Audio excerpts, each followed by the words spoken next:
اللهم صل وسلم وبارك على سيدنا محمد. ازيك يا حبايب قلبي؟ وحشتوني كتير كتير. صحيح الشاطرة بتغذي برجل حمار. عملت احسن واغلى انواع الشوربة بقشر الجمبري بس.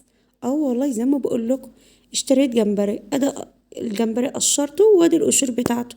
عملت اجمل واطعم شوربة للسي فود والجمبري وكل انواع السمك.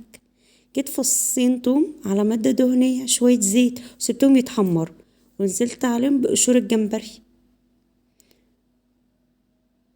وفضلت اشوحه كده لما خد اللون البرتقاني زي ما حضراتكم شايفين.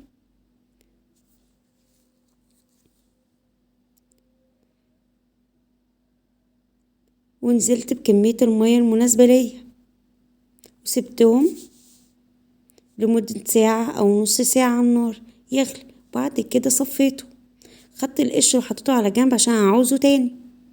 شفتوا الشوربة يا جمالها؟ يا جماله يا جماله.